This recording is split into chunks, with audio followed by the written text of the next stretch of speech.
ጋይስ ትልቅ ሰው አግኝቻለሁ። እንግዲህ ማስተር አብነት ለመጀመሪያ ጊዜ ተገናኝተናል። በአካል ስላገኘው ደስ ብሎኛል። ሰላም ተባብለናል። ጀስት ለቀረጻው እንደገና ሰላም እንባባል። ኤኒዌይስ አሁን ማስተር አብነትን እያየሁት ማለት ነው። ብዙ ሰው ምን ይለኛል እኔ ማለት ነው ሳይህ የዋህ ነህ፣ ግልጽ ነህ ምናምን ይሉኛል። አይገባኝም። ገባችሁ አይደል? አሁን ግን ማስተር አብነትን ሳየው አይኑን ሳየው ማለት ነው እግዚአብሔር ልቤ የበለጠ ፍቅር ይሰማኛል፣ ይውህና ይሰማኛል። እና ላይክ ምን ልበልህ ምንም ሳትናገር ማለት ነው ላነብህ እችላለሁ። እና በጣም ነው የማመሰግንህ ለሁሉም ለምታደርገው ነገር። አሁን አንተ የኔ አርአያ ነህ ብዬ አስባለሁ። እውነት ቲክቶክ አሁን ያን ያህል አልጠቀምም ነበረ።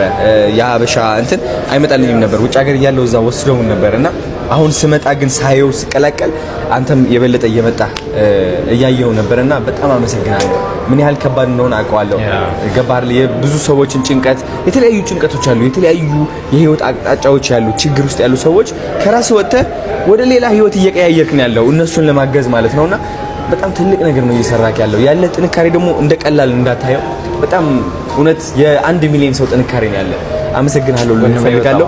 አብረን ሆነን ደግሞ የሆነ ትልቅ ነገር እንደምንሰራ እርግጠኛ ነኝ። እግዚአብሔር ይረዳናል አይደለ? በጣም አመሰግናለሁ። ስላንተ ደግሞ እግዚአብሔርን ነው ማመሰግነው። ቴንክ ዩ አባት። ቀንነት አይወሰደብህ ለሰዎች የምታደርጉት መልካም ነገር። እኔ ደግሞ ሌላው ማለት የምፈልገው ነገር ኤቢ በጣም አዶን የገለጸው ሰው ነው በትክክል እና አንድ ሁለት ከዚህ በፊት ማን ተገናኝተን ልቡም ማይቀየር ልጅ ነው።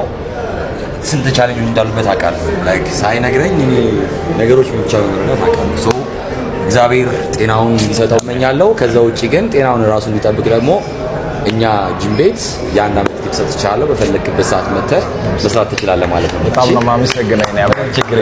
ችግር የለውም። ለኔስ ያን አልቆብኛል። ኤክስፓየር 30% ኤክስፓየር የሶስት ወር ነው። አንድ አመት ይሆናል። አይሆንም። ዝም ብለህ ስራ፣ አትቸኩል። እግዚአብሔር ነው ምልክ። ዝም ብለህ ስራ። አንድ ቀን ትመጣለች ማለት ነው። ሁሉም ሰው ማናባህ እንደሆንክ ያይሃል።